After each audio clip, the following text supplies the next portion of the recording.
श्री शिवाय नमस्तुभ्यम। आज सुनिए सोमवार व्रत की पौराणिक कथा। बहुत समय पहले वाशकल नामक गांव में बिंदुक नाम का एक ब्राह्मण रहता था। वह अधर्मी, दुरात्मा और महापापी था। उसकी स्त्री बहुत सुंदर थी। उसका नाम चंचुला था। वह सदा उत्तम धर्म का पालन करती थी, परंतु बिंदुक वैश्यागामी था। इस तरह कुकर्म करते हुए बहुत समय व्यतीत हो गया। उसकी स्त्री काम से पीड़ित होने पर भी सधर्म नाश के भय से क्लेश सहकर भी काफी समय तक धर्म भ्रष्ट नहीं हुई, परंतु आगे चलकर वह भी अपने दुराचारी पति के आचरण से प्रभावित होकर दुराचारी और अपने धर्म से विमुख हो गई। इस तरह दुराचार में डूबे हुए उन पति पत्नी का बहुत सा समय व्यर्थ बीत गया। वैश्यागामी दूषित बुद्धि वाला वह दुष्ट ब्राह्मण बिंदुक समय अनुसार मृत्यु को प्राप्त होकर नरक में चला गया। बहुत समय तक नरक के दुखों को भोगकर वह मूढ़ बुद्धि पापी विंध्य पर्वत पर भयंकर पिशाच हुआ। इधर उस दुराचारी बिंदुक के मर जाने पर वह चंचुला नामक स्त्री बहुत समय तक पुत्रों के साथ अपने घर में रहती रही। पति की मृत्यु के बाद वह भी अपने धर्म से गिरकर पर पुरुषों का संग करने लगी थी। सती विपत्ति में भी अपने धर्म का पालन करना नहीं छोड़ती। यही तो तप है। कठिन तो होता है, लेकिन इसका फल मीठा होता है। एक दिन दैव योग से किसी पुण्य पर्व के आने पर वह अपने भाई बंधुओं के साथ गोकर्ण क्षेत्र में गई। उसने तीर्थ के जल में स्नान किया और बंदी जनों के साथ यहाँ वहाँ घूमने लगी। वह एक देव मंदिर में गई। वहां उसने एक ब्राह्मण के मुख से भगवान शिव की परम पवित्र एवं मंगलकारी कथा सुनी। ब्राह्मण कह रहे थे कि जो स्त्रियां व्यभिचार करती हैं, वे मरने के बाद जब यमलोक जाती हैं, तब यमराज के दूत उन्हें तरह तरह से यंत्रणा देते हैं कि वे उसके कामांगों को तप्त लौह के डंडों से दागते हैं। तप्त लौह के डंडों से उसका संसर्ग कराते हैं। ये सारे दंड इतनी वेदना देने वाले होते हैं कि जीव पुकार पुकार कर कहता है कि अब वह ऐसा नहीं करेगा, लेकिन यमदूत उसे छोड़ते नहीं हैं। कर्मों का फल तो सभी को भोगना पड़ता है। देव, ऋषि, मनुष्य सभी इससे बंधे हुए हैं। ब्राह्मण के मुख से ये वैराग्य बढ़ाने वाली कथा को सुनकर चंचुला भय से व्याकुल हो गई। कथा समाप्त होने पर सभी लोग वहां से चले गए। तब कथा बांचने वाले ब्राह्मण देवता से चंचुला ने कहा, हे ब्राह्मण, धर्म को न जानने के कारण मेरे द्वारा बहुत बड़ा दुराचार हुआ है। स्वामी, मेरे ऊपर कृपा कर मेरा उद्धार कीजिए। आपके प्रवचन को सुनकर मुझे इस संसार से वैराग्य हो गया है। मुझ मूढ़ चित्त वाली पापिनी को धिक्कार है। मैं निंदा के योग्य हूँ। मैं बुरे विषयों में फंसकर अपने धर्म से विमुख हो गई थी। कौन मुझ जैसी को मार्ग में मन लगाने वाली पापिनी का साथ देगा? जब यमदूत मेरे गले में फंदा डालकर मुझे बांध कर ले जाएंगे और नरक में मेरे शरीर के टुकड़े करेंगे, तब मैं कैसे उन महायातनाओं को सहन कर पाऊंगी?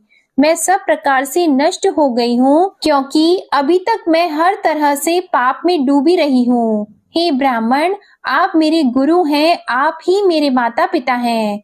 मैं आपके शरण में आई हूँ। मुझ अबला का अब आप उद्धार कीजिए। इस प्रकार विलाप करती हुई चंचुला ब्राह्मण देवता के चरणों में गिर पड़ी। तब ब्राह्मण ने उसे कृपा पूर्वक उठाया और इस प्रकार कहा, नारी, तुम सौभाग्यशाली हो, जो भगवान शंकर की कृपा से तुमने वैराग्यपूर्ण ये कथा सुनी है और कथा को सुनकर समय से अपनी गलती का एहसास कर लिया है। तुम डरो मत और भगवान शिव की शरण में जाओ। उनकी परम कृपा से तुम्हारे सभी पाप नष्ट हो जाएंगे। मैं तुम्हें भगवान शिव की कथा सहित वह मार्ग बताऊंगा जिसके द्वारा तुम्हें सुख देने वाली उत्तम गति प्राप्त होगी। शिव कथा सुनने से तुम्हारी बुद्धि शुद्ध हो गई है और तुम्हें पश्चाताप हुआ है तथा मन में वैराग्य उत्पन्न हुआ है। पश्चाताप ही पाप करने वाले पापियों के लिए सबसे बड़ा प्रायश्चित है। जो मनुष्य अपने कुकर्म के लिए प्रायश्चित नहीं करता, वह उत्तम गति प्राप्त नहीं करता, परंतु जिसे अपने कुकृत्य पर हार्दिक पश्चाताप होता है, वह अवश्य ही उत्तम गति का भागीदार होता है। इसमें कोई शक नहीं है। शुद्ध चित्त में ही भगवान शिव और माता पार्वती का वास होता है। वह शुद्ध आत्मा पुरुष सदा शिव के पद को प्राप्त होता है। इस कथा का श्रवण सभी मनुष्यों के लिए कल्याणकारी है, अतः इसकी आराधना और सेवा करनी चाहिए। हे ब्राह्मण पत्नी, तुम अन्य विषयों से अपने मन को हटाकर भगवान शंकर की इस परम पावन कथा को सुनो। इससे तुम्हारे चित्त की शुद्धि होगी और तुम्हें मोक्ष की प्राप्ति होगी। जो मनुष्य निर्मल हृदय से भगवान शिव के चरणों का चिंतन करता है, उसकी एक ही जन्म में मुक्ति हो जाती है। यह कहकर वे ब्राह्मण चुप हो गए। उनका हृदय करुणा से भर गया। वे ध्यान में मग्न हो गए। ब्राह्मण का यह उपदेश सुनकर चंचुला के नेत्रों में आनंद के आंसू छलक आए। वह हर्ष भरे हृदय से ब्राह्मण देवता के चरणों में गिर गई और हाथ जोड़कर बोली कि मैं कृतार्थ हो गई। हे ब्राह्मण, शिव भक्तों में श्रेष्ठ स्वामिन, आप धन्य हैं। आप परमार्थदर्शी हैं और सदा परोपकार में लगे रहते हैं। साधो, मैं नरक के समुद्र में गिर रही हूँ। कृपा करके मेरा उद्धार कीजिए। जिस पौराणिक और अमृत के समान कथा की बात आपने की है, उसे सुनकर ही मेरे मन में वैराग्य उत्पन्न हुआ। उस अमृतमयी कथा को सुनने के लिए मेरे मन में बड़ी श्रद्धा हो रही है। कृपया आप मुझे उसे सुनाइए। कथा सुनने की इच्छा मन में लिए हुए चंचुला उन ब्राह्मण देवता की सेवा में वहीं रहने लगी। उस गोकर्ण नामक महाक्षेत्र में उन ब्राह्मण देवता के मुख से चंचुला भगवान शिव की भक्ति, ज्ञान और वैराग्य बढ़ाने वाले और मुक्ति देने वाली परम उत्तम कथा सुनकर कृतार्थ हुई। उसका चित्त शुद्ध हो गया। वह अपने हृदय में शिव के सगुण रूप का चिंतन करने लगी। वह सदैव शिव सच्चिदानंदमय स्वरूप का स्मरण करती थी। इसके बाद अपना समय पूर्ण होने पर चंचुला ने बिना किसी कष्ट के अपना शरीर त्याग दिया। उसे लेने के लिए एक दिव्य विमान वहां पहुंचा। ये विमान शोभा साधनों से सजा था और शिव गणों से सुशोभित था। चंचुला विमान से शिवपुरी पहुंची। उसके सारे पाप धुल गए। वह दिव्य रूप धारिणी दिव्यांगना हो गई थी। वह गौरांगी देवी मस्तक पर अर्धचंद्र का मुकुट और अन्य दिव्य आभूषण पहने शिवपुरी में पहुंची। वहां उसने सनातन देवता त्रिनेत्रधारी महादेव शिव को देखा। सभी देवता उनकी सेवा में भक्ति भाव से उपस्थित थे। उनकी अंग कांति करोड़ों सूर्यों के समान प्रकाशित हो रही थी। 5 मुख और हर मुख में 3-3 नेत्र थे। मस्तक पर अर्धचंद्र आकार मुकुट शोभायमान हो रहा था। कंठ में नील चिन्ह, उनके साथ में देवी गौरी विराजमान थी, जो विद्युत पुंज के समान प्रकाशित हो रही थी। महादेव जी की कांति कपूर के समान गौर थी। उनके शरीर पर श्वेत वस्त्र थे तथा शरीर श्वेत भस्म से युक्त था। इस प्रकार भगवान शिव के परम उज्जवल रूप के दर्शन कर चंचुला बहुत प्रसन्न हुई। उसने भगवान को बारंबार प्रणाम किया और हाथ जोड़कर प्रेम, आनंद और संतोष से युक्त होकर विनीत भाव से खड़ी हो गई। उसके नेत्रों से आनंद के आंसुओं की धारा बहने लगी। भगवान शंकर और भगवती गौरी उमा ने करुणा के साथ सौम्य दृष्टि से देखकर चंचुला को अपने पास बुलाया। गौरी उमा ने उसे प्रेम पूर्वक अपनी सखी बना लिया। चंचुला सुख पूर्वक भगवान शिव के धाम में उमा देवी की सखी के रूप में निवास करने लगी। एक दिन चंचुला आनंद में मग्न उमा देवी के पास गई और दोनों हाथ जोड़कर उनकी इस स्तुति को करने लगी। हे गिरिराज नंदिनी, स्कंद माता उमा, आप सभी मनुष्यों एवं देवताओं द्वारा पूजित तथा समस्त सुखों को देने वाली हैं। आप शंभु प्रिया हैं, आप ही सगुणा और निर्गुणा हैं। हे सच्चिदानंद स्वरूपा, आप ही प्रकृति की पोषक हैं। हे माता, आप ही संसार की सृष्टि पालन और संहार करने वाली हैं। इस प्रकार सद्गति प्राप्त चंचुला देवी की स्तुति कर शांत हो गई। उसकी आंखों में प्रेम के आंसू उमड़ आए। तब शंकर प्रिया भक्त वत्सला उमा देवी ने बड़े प्रेम से चंचुला को चुप कराते हुए कहा कि सखी चंचुला, मैं तुम्हारी इस स्तुति से प्रसन्न हूँ। बोलो, क्या वर मांगती हो? तब चंचुला बोली, हे गिरिराज कुमारी, मेरे पति बिंदुक इस समय कहाँ हैं? उनकी स्थिति कैसी है, मुझे बताइए और कुछ उपाय कीजिए ताकि हम फिर से मिल सकें। हे महादेवी, मेरे पति एक शूद्र जाति वैश्या के प्रति आसक्त थे और पाप में ही डूबे रहते थे। गिरिजा बोली, बेटी, तुम्हारा पति बिंदुक पापी था। उसका अंत बड़ा भयानक हुआ। वैश्या का उपभोग करने के कारण वह मूर्ख नरक में अनेक वर्षों तक अनेक प्रकार के दुख भोगकर अब शेष पाप को भोगने के लिए विंध्य पर्वत पर पिशाच की योनि में रह रहा है और वह दुष्ट वहीं वायु पीकर रहता है और सब प्रकार के कष्ट सहता है। गौरी देवी की ये बात सुनकर चंचुला अत्यंत दुखी हो गई। फिर मन को किसी तरह स्थिर करती हुई दुखी हृदय से माँ गौरी से उसने एक बार फिर पूछा, हे महादेवी, मुझ पर कृपा कीजिए और मेरे पापी पति का अब उद्धार कीजिए। कृपा करके मुझे वह उपाय बताइए जिससे मेरे पति को उत्तम गति प्राप्त हो सके। गौरी देवी ने कहा, यदि तुम्हारा पति भगवान शिव की पुण्यमय उत्तम कथा सुने तो वह इस दुर्गति को पार करके उत्तम गति का भागी हो सकता है।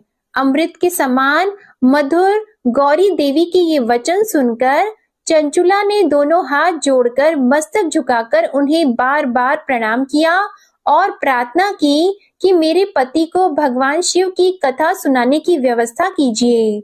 ब्राह्मण पत्नी चंचुला के बार बार प्रार्थना करने पर शिव प्रिया गौरी देवी ने भगवान शिव की महिमा का गान करने वाले गंधर्व राज तुमरु को बुलाकर कहा, तुमरु, तुम्हारी भगवान शिव में प्रीति है।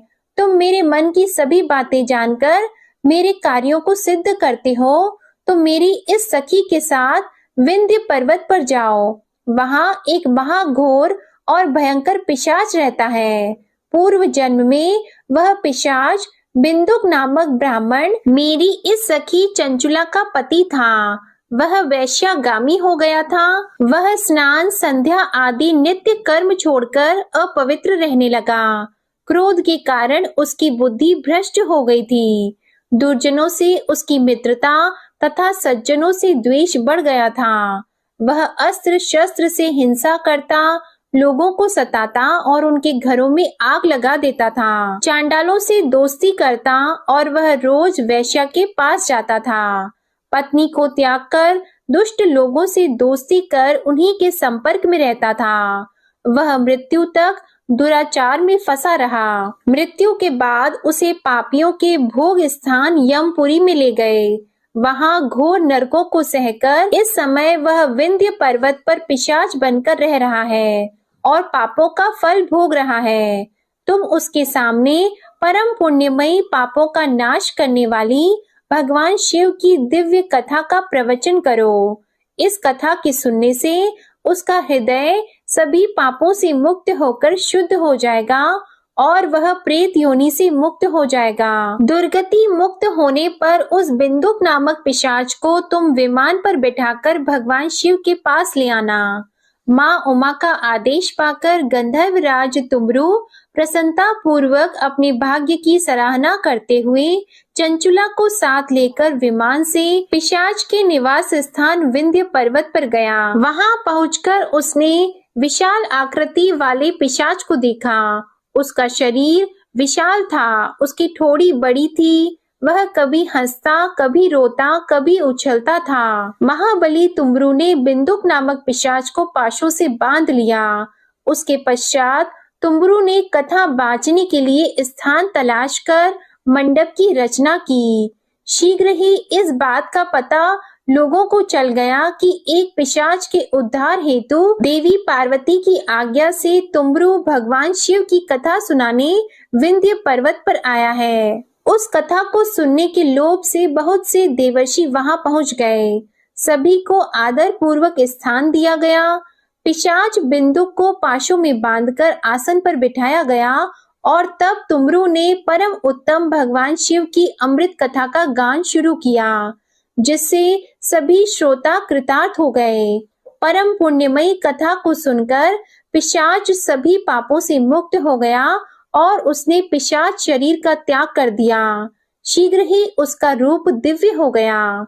उसका शरीर गौर वर्ण का हो गया। शरीर पर श्वेत वस्त्र एवं पुरुषों के आभूषण आ गए।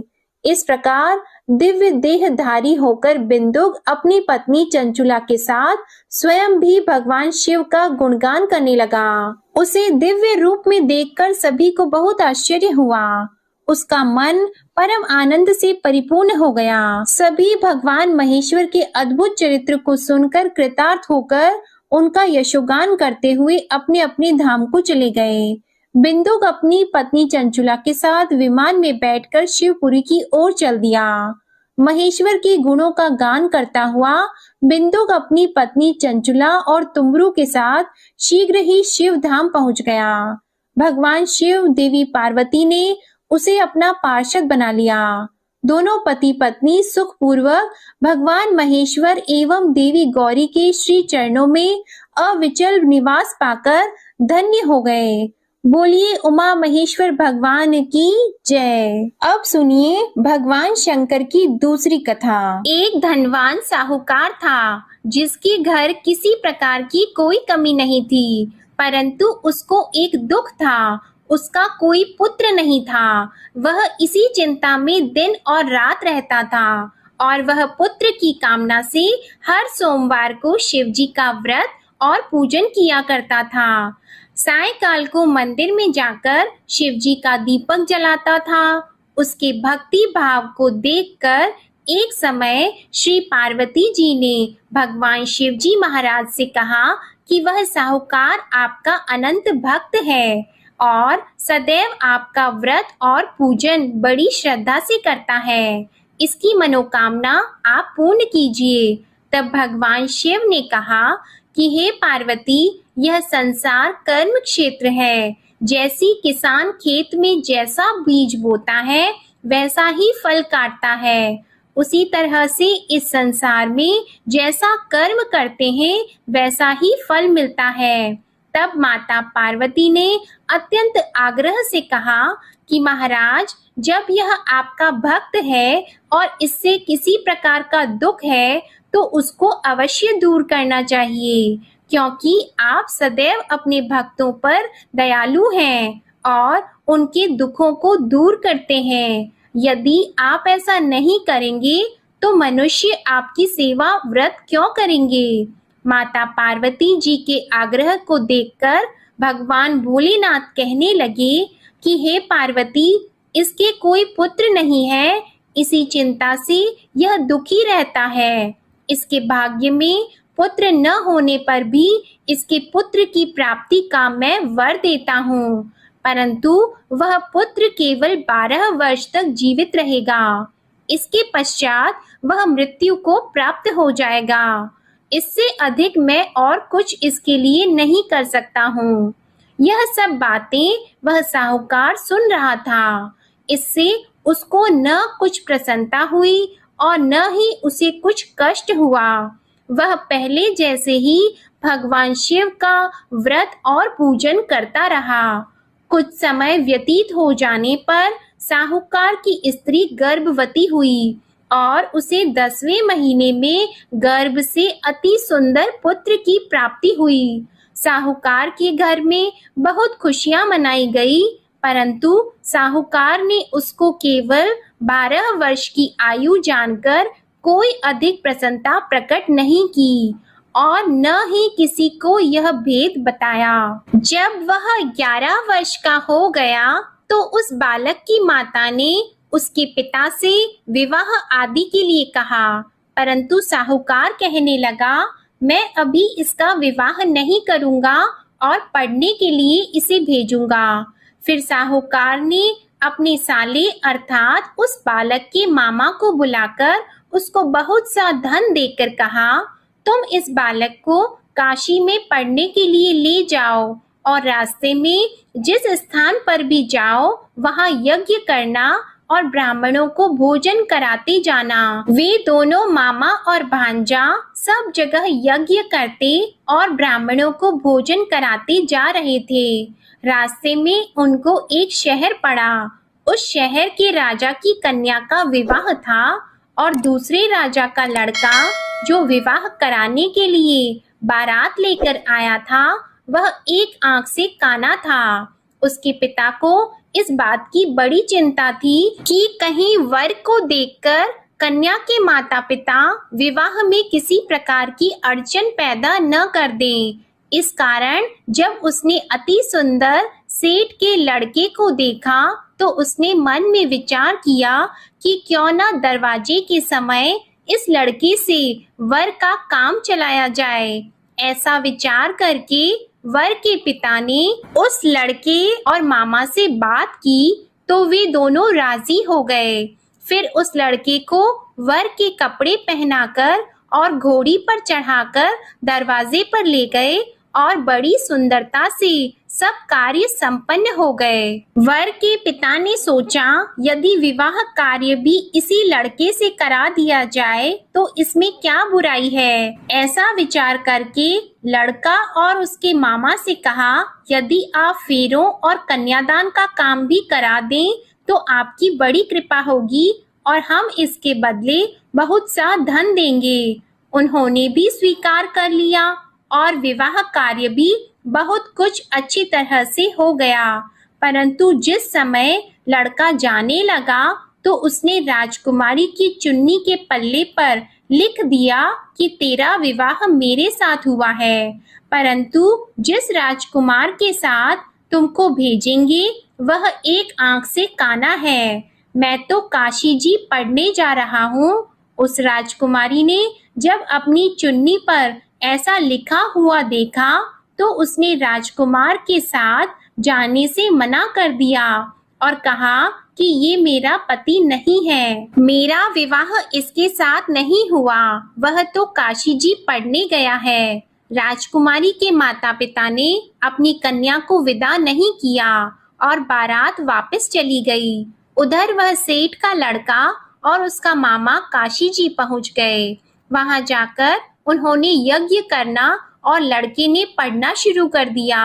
जब लड़के की आयु 12 साल की हो गई तब एक दिन उन्होंने यज्ञ रचा रखा था कि लड़के ने अपने मामा से कहा कि आज तो मेरी तबीयत ठीक नहीं है। मामा ने कहा अंदर जाकर सो जाओ। जब लड़का अंदर जाकर सो गया और थोड़ी देर में उसके प्राण निकल गए। जब उसके मामा ने आकर देखा कि वह तो मुर्दा पड़ा है तो उनको बहुत दुख हुआ और उन्होंने सोचा कि मैं अभी रोना पीटना मचा दूंगा तो यज्ञ का कार्य अधूरा रह जाएगा।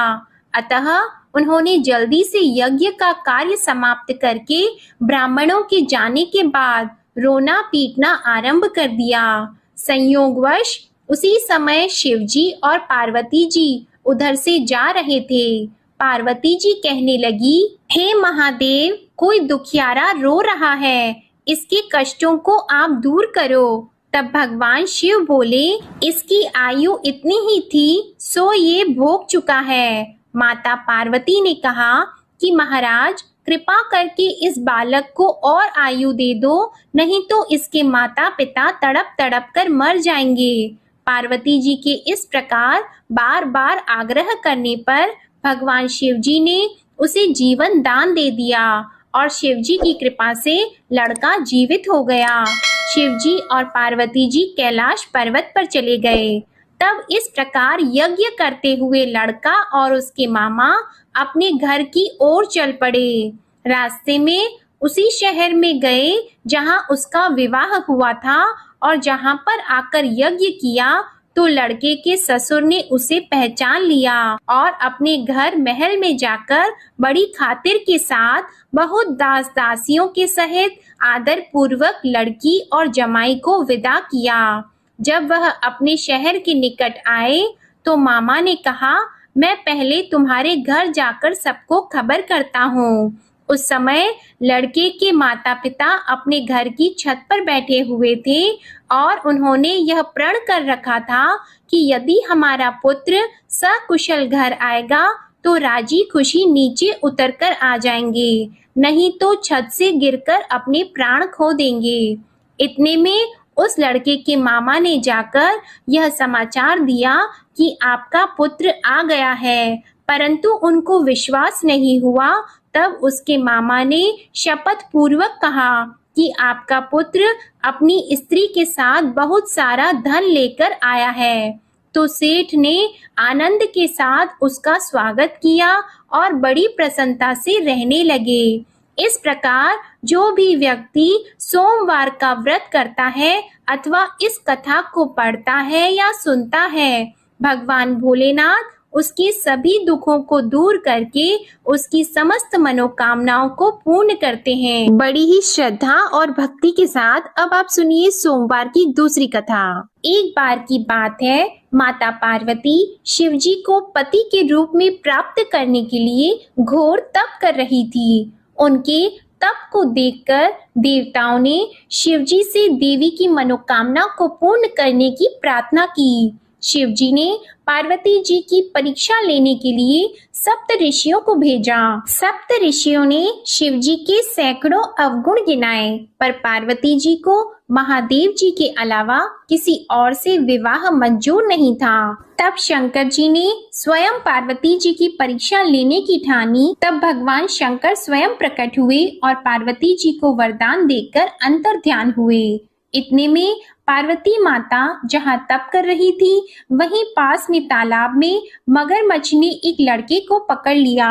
लड़का जान बचाने के लिए चिल्लाने लगा। तब पार्वती जी से उस बच्चे की चीख सुनी नहीं गई। द्रवित हृदय होकर वे तालाब पर पहुंची। वहां देखा कि मगरमच्छ लड़के को तालाब के अंदर खींचकर ले जा रहा है। लड़के ने देवी को देखकर कहा कि मेरी माता पिता और भाई बंधु कोई नहीं है, आप मेरी रक्षा करें। तो पार्वती जी ने कहा कि मगरमच्छ इस लड़के को छोड़ दो। मगरमच्छ बोला, दिन के छठे पैर में जो मुझे मिलता है उसे मैं अपना आहार समझकर स्वीकार कर लेता हूँ, यह मेरा नियम है। ब्रह्मदेव ने दिन के छठे पहर में इस लड़के को भेजा है, तो मैं इसे क्यों छोड़ूं? पार्वती जी ने विनती की कि तुम इसे छोड़ दो, बदले में तुम्हें जो चाहिए वह मुझसे कहो। तो मगरमच्छ बोला, एक ही शर्त पर मैं इसे छोड़ूंगा। आपने तप करके महादेव जी से जो वरदान लिया है, यदि उस तप का फल मुझे दे दो तो मैं इसे छोड़ दूंगा। पार्वती जी तुरंत तैयार हो गईं। उन्होंने कहा, मैं अपने तप का फल तुम्हें देने को तैयार हूँ, लेकिन तुम इस बालक को छोड़ दो। मगरमच्छ ने समझाया, सोच लो देवी, जोश में आकर संकल्प मत करो। हजारों वर्षों तक जैसा तप किया है वैसा देवताओं के लिए भी संभव नहीं है। उसका सारा फल इस बालक के प्राणों के बदले चला जाएगा। पार्वती जी ने कहा, मेरा निश्चय पक्का है, मैं तुम्हें अपने तप का फल देती हूँ, तुम इसको जीवन दे दो। मगरमच्छ ने पार्वती जी से तप दान करने का संकल्प करवाया।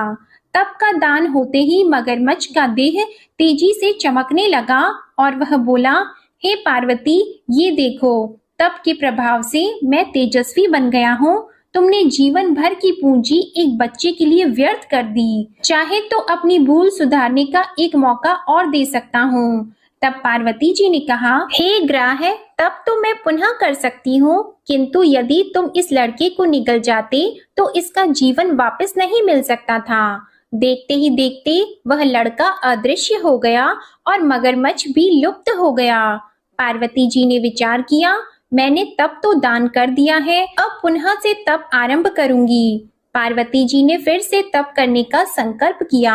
भगवान सदाशिव फिर से प्रकट होकर बोले, हे पार्वती, भला अब क्यों तप कर रही हो? तब पार्वती जी ने कहा, प्रभु, मैंने अपने तप का फल दान कर दिया है।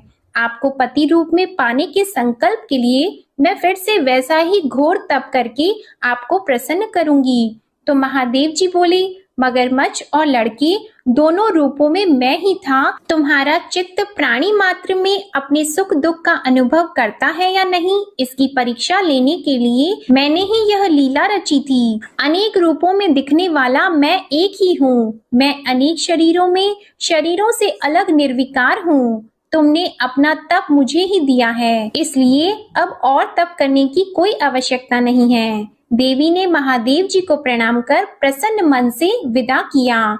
प्रेम से बोलिए भगवान शंकर और माता पार्वती की जय। अब आप सुनिए तीसरी कथा। एक बार नारद जी ने भोलेनाथ जी की स्तुति करके पूछा कि प्रभु, आपको प्रसन्न करने के लिए सबसे उत्तम और सुलभ साधन क्या है? हे त्रिलोकीनाथ, आप तो निर्विकार और निष्काम हैं। आप सहज ही प्रसन्न हो जाते हैं। फिर भी मेरे जानने की इच्छा है कि आपको क्या प्रिय है।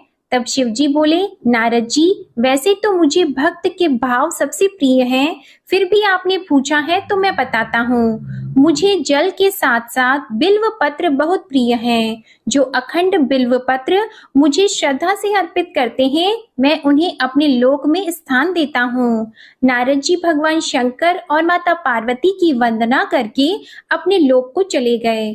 उनके जाने के पश्चात पार्वती जी ने शिव जी से पूछा कि हे प्रभु, मेरी ये जानने की बड़ी तीव्र इच्छा हो रही है कि आपको बेल पत्र इतने प्रिय क्यों हैं? कृपा करके मेरी जिज्ञासा को शांत कीजिए। तब शिव जी बोले, हे शिवे, बिल्व के पत्ते मेरी जटा के समान हैं। उसका त्रिपत्र यानी 3 पत्ते ऋग्वेद, यजुर्वेद और सामवेद हैं। शाखाएं समस्त शास्त्र का स्वरूप है। बिल्व वृक्ष को आप पृथ्वी का कल्प वृक्ष समझें, जो ब्रह्मा, विष्णु और शिव स्वरूप है। हे पार्वती, स्वयं महालक्ष्मी जी ने शैल पर्वत पर बिल्व वृक्ष रूप में जन्म लिया था। इस कारण भी बेल का वृक्ष मेरे लिए अति प्रिय है। महालक्ष्मी जी ने बिल्व का रूप धरा, ये सुनकर पार्वती जी कौतूहल में पड़ गईं और पार्वती जी कौतूहल से उपजी जिज्ञासा को रोक न पाईं। उन्होंने पूछा, देवी लक्ष्मी ने आखिर बिल्व वृक्ष का रूप क्यों लिया? आप ये कथा विस्तार से कहें। तब भोलेनाथ ने देवी पार्वती जी को कथा सुनाना आरंभ किया। हे देवी, सतयुग में ज्योति रूप में मेरे अंश का रामेश्वर लिंग था। ब्रह्मा आदि देवों ने उसका विधिवत पूजन अर्चन किया था। इसका परिणाम ये हुआ कि मेरे अनुग्रह से वाणी देवी सबकी प्रिय हो गई। वे भगवान विष्णु को सतत प्रिय हो गई।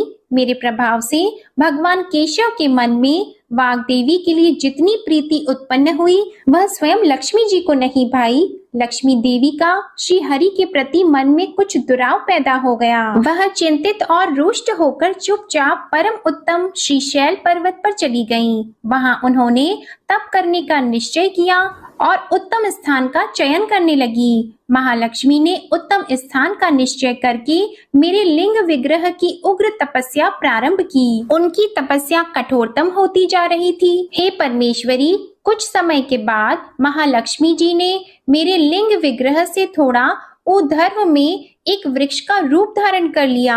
अपने पत्तों और पुष्प द्वारा निरंतर मेरा पूजन करने लगी।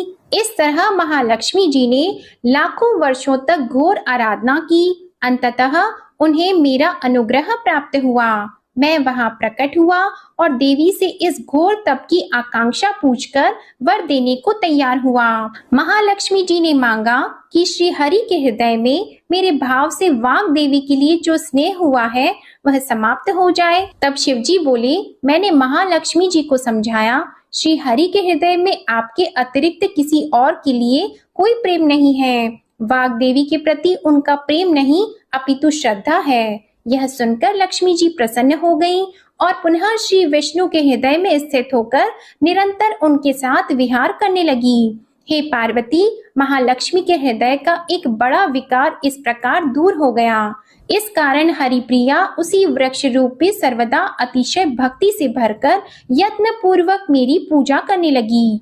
हे पार्वती, इसी कारण विश्व का वृक्ष, उसके पत्ते, फल, फूल आदि मुझे बहुत प्रिय हैं। मैं निर्जन स्थान में बिल्व वृक्ष का आश्रय लेकर रहता हूँ। बेल वृक्ष को सदा सर्व तीर्थ में एवं सर्व देवमय मानना चाहिए। बिल्व पत्र, बिल्व फूल, बिल्व वृक्ष अथवा बिल्व काष्ठ के चंदन से जो मेरा पूजन करता है वह भक्त मेरा अति प्रिय है। बिल्व वृक्ष को शिव के समान ही समझो। वह मेरा शरीर है जो बिल्व पर चंदन से मेरा नाम अंकित करके मुझे अर्पण करता है। मैं उसे सभी पापों से मुक्त करके अपने लोक में स्थान देता हूँ। हे देवी, उस व्यक्ति को स्वयं लक्ष्मी जी भी नमस्कार करती है जो मेरा पूजन करते हैं। जो बिल्व मूल में प्राण छोड़ता है उसको रुद्र देह प्राप्त होता है और ऐसे मनुष्य पर सदैव ही माता लक्ष्मी की कृपा रहती है और साथ ही साथ भगवान नारायण की कृपा भी उन पर सदैव बनी रहती है। प्रेम से बोलिए भगवान शिव और माता पार्वती की जय। अब सुनिए गणेश भगवान की कथा। एक साहूकार था, उसके घर रोज एक ब्राह्मणी रोटी लेने के लिए घर आती थी। घर के अंदर घुसते ही पोल के ऊपर गजानन जी का मंदिर था। वह गणेश जी को रोटी का एक कौर हमेशा भोग लगाती थी। बहुत दिन हो गए। गणेश जी महाराज ने कहा कि यह मुझे हमेशा भोजन करवाती है, मुझे इसे कोई ना कोई उपहार जरूर देना चाहिए। गणेश जी एक दिन उसके थाली में हीरे मोती भर देते हैं। ब्राह्मणी तो थाली लेकर अपने घर आ गई और साहूकार से रोटी लेने के लिए आना बंद हो गई। साहूकारनी ने उसे बुलावा भेजा कि बाई, रोटी लेने के लिए क्यों नहीं आती हो। ब्राह्मणी ने कहा कि मुझ पर गणेश जी प्रसन्न हो गए, बहुत वर्ष तक रोटी लेने के लिए आ गई लेकिन अब नहीं आऊंगी। साहूकारनी मन में बहुत नाराज हुई और गणेश जी से कहा कि आप ब्राह्मणी के ऊपर प्रसन्न हुए परंतु मुझ पर प्रसन्न नहीं हुए। तब गणेश जी की मूर्ति हटाकर उसने बाहर फेंक दी। इधर सेठ जी की दुकान में धंधा पानी बंद हो गए। एक दिन सेठ जी की नजर पोल के मंदिर पर गई तो सेठानी जी को पूछा कि गणेश जी कहाँ गए। तो साहूकारनी ने कहा कि ऐसे गणेश जी का क्या करें जो ब्राह्मणी पर तो प्रसन्न हो गए लेकिन हमारे ऊपर प्रसन्न नहीं हुए। इस कारण मैंने तो गणेश जी को हटाकर फेंक दिया है। तब सेठ जी ने कहा कि यह तुमने क्या किया, मेरा तो व्यापार और धंधा चलना बंद हो गया है। गणेश जी तुमने कहाँ फेंके हैं, जल्दी बताओ, मैं उन्हें वापस लेकर आता हूँ। साहूकार जी वापस से गणेश जी को लेने के लिए गए तो गणेश जी इतने भारी हो गए कि वे उठे ही नहीं। साहूकार जी ने कहा कि मेरे से गलती हो गई है, आप मेरे घर पधारिए। गणेश जी तो और भी भारी होते गए और कहा कि मैं तो नहीं चलूंगा, पहले साहूकारनी को बुलाकर यहाँ लाओ और वह मुझसे माफी मांगेगी तो ही मैं चलूंगा। और गणेश जी ने कहा कि मुझे हमेशा सवा सेर का चूरमा करके भोजन कराओगे तो ही मैं चलूंगा। साहूकार साहूकारनी को लेकर आए और उससे माफी भी मंगवाई और सवा सेर का चूरमा चढ़ाने की हाँ भी भरी। तब साहूकार और साहूकारनी ने गणेश जी को वापस घर लाकर उन्हें पोल में बिठाया। ऐसा करने पर साहूकार का व्यापार फिर से चलने लगा। हे गणेश जी महाराज, जैसे साहूकार और साहूकारनी पर आप प्रसन्न हुए वैसे सभी पर प्रसन्न होना। बोलिए गणेश जी महाराज की जय। अब आप सुनिए भगवान भोलेनाथ की आरती। ओम जय शिव ओंकारा, स्वामी जय शिव ओंकारा। ब्रह्मा विष्णु सदा शिव, ब्रह्मा विष्णु सदा शिव, अर्धांगी धारा। ओम जय शिव ओंकारा। एकानन चतुरानन पंचानन राजी, स्वामी पंचानन राजी। हंसानन गरुड़ासन, हंसानन गरुड़ासन, वृषवाहन साजी। ओम जय शिव ओंकारा। दो भुज चार चतुर्भुज, दस भुज अति सोहे, स्वामी दस भुज अति सोहे। त्रिगुण रूप निरखता, त्रिगुण रूप निरखता, त्रिभुवन जन मोहे। ओम जय शिव ओंकारा। अक्षमाला वनमाला रुंडमालाधारी स्वामी रुंडमालाधारी चंदन मृग मद सोहे चंदन मृग मद सोहे भाले शशिधारा ओम जय शिव ओंकारा श्वेतांबर पीतांबर बाघंबर अंगी स्वामी बाघंबर अंगी सनकादिक गरुणादिक सनकादिक गरुणादिक भूतादिक संगी ओम जय शिव ओंकारा कर की मध्य कमंडल चक्र त्रिशूलधारी स्वामी चक्र त्रिशूलधारी सुखकारी दुखहारी सुखकारी दुखहारी जग पालनकारी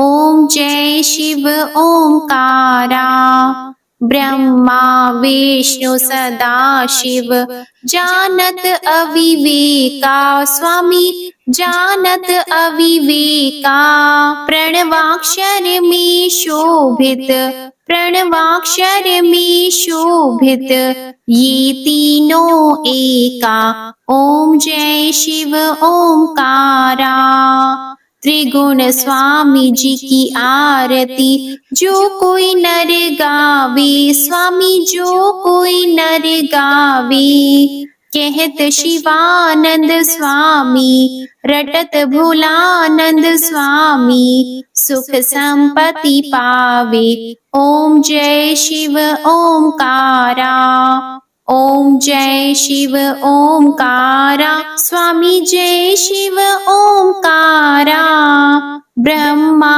विष्णु सदा शिव अर्धांगी धारा ओम जय शिव ओंकारा ओम जय शिव ओंकारा ओम जय शिव ओंकारा।